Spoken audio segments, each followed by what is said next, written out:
C'est littéralement l'anime le mieux noté sur le site de référence MyAnimeList, devant un Shingeki no Kyojin ou même un Fullmetal Alchemist Brotherhood qui est resté à la première place pendant des années. Cet anime a débarqué de nulle part et il a tout éclaté. Écrit par Kanehito Yamada, dessiné par Tsukasa Abe et réalisé par Keishiro Saito, qui a travaillé également sur Bocchi the Rock. Cette œuvre a été multi-récompensée au Japon. Et la claque, tu te la prends dès le premier épisode, mais attention, c'est pas la claque à laquelle tu t'attendais. Frieren, elfe millénaire, rentre d'une longue quête périlleuse de plus de 10 ans avec son groupe d'amis après avoir combattu et vaincu le roi des démons. Sauf que cette quête a eu lieu avant même le premier épisode. Autrement dit, le premier épisode démarre là où les autres animés se terminent. Et c'est là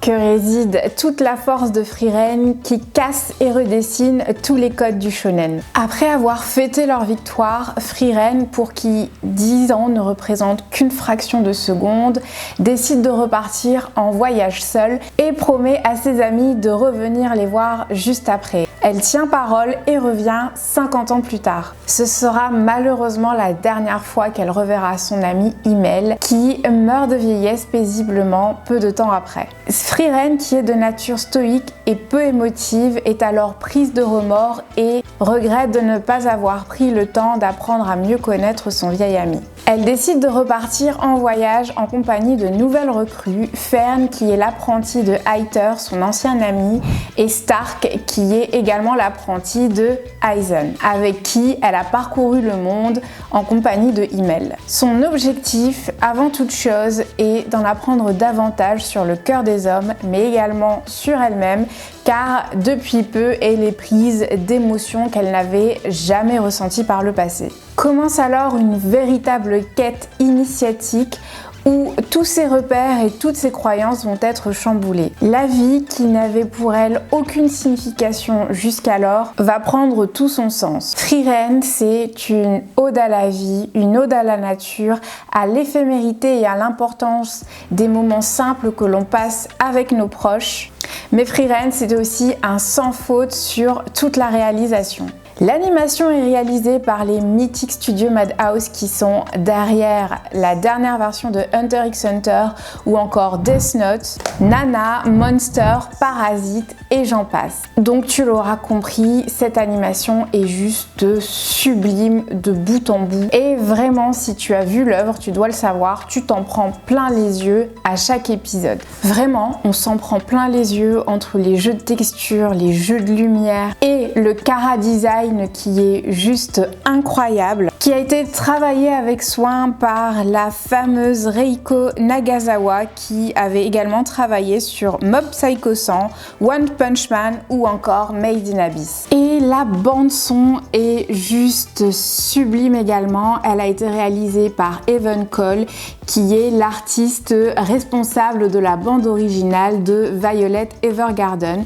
Elle a donc été spécifiquement réalisée pour Frieren. Frieren, c'est avant tout une œuvre qui invite à l'introspection, c'est contemplatif, c'est psychologique, c'est philosophique. On sera donc sur un rythme très similaire à la saison 2 de Vinland Saga si vous l'avez vu, même si les thématiques abordées dans Frieren sont beaucoup plus légères. Il ne faut donc pas t'attendre à un Jujutsu Kaisen ou un Demon Slayer en termes de rythme, même si de l'action et des scènes de combat, il y en a. Et je peux te dire qu'elles en jettent et qu'elles sont sublimement orchestrées et chorégraphiées. À chaque fois, elles arrivent à point nommé dans l'œuvre et elles nous rappellent la toute-puissance de l'elfe millénaire Frieren. Captivantes, rondement bien chorégraphiées, elles ne font que sublimer l'œuvre tout entière. Bref, Frieren, c'est un bijou, une masterclass comme on n'en avait jamais vu depuis bien longtemps, à mon sens. C'est un chef-d'œuvre qui a réussi à concilier le slice of life avec le shonen à la perfection. J'avais jamais vu ça de ma vie et c'est ce qui fait toute l'originalité et toute la subtilité de cette œuvre. Tu l'auras donc compris, j'ai adoré Frieren de bout en bout, à tel point que après la saison 1, j'ai continué le manga qui est tout aussi incroyable. Les dessins sont d'une qualité époustouflante qui est très très rare pour les mangas, je tiens à le préciser. Il y a énormément de soin qui est apporté au paysage, à tous les détails et c'est un véritable plaisir à la lecture. L'animé est disponible en streaming sur Crunchyroll. J'en arrive à la fin de cette vidéo, j'espère qu'elle t'aura donné envie de découvrir Frieren. Si c'est le cas, n'hésite pas à me dire ce que tu en as pensé en commentaire. N'hésite pas à me dire si tu as apprécié toi aussi et si cette œuvre t'a marqué comme elle m'a marqué moi et comme elle a marqué des millions de viewers, ou si tu trouves que la hype est un petit peu surcotée. Dis-moi tout ça en commentaire. Si tu as apprécié cette vidéo, n'hésite pas à liker et à t'abonner à ma chaîne pour plus de contenu manga et animé. Je te remercie d'avoir passé ce petit moment avec moi. Je te souhaite une très belle journée, une très bonne semaine, une très belle soirée, où que tu sois quand tu regardes cette vidéo et je te dis à la prochaine.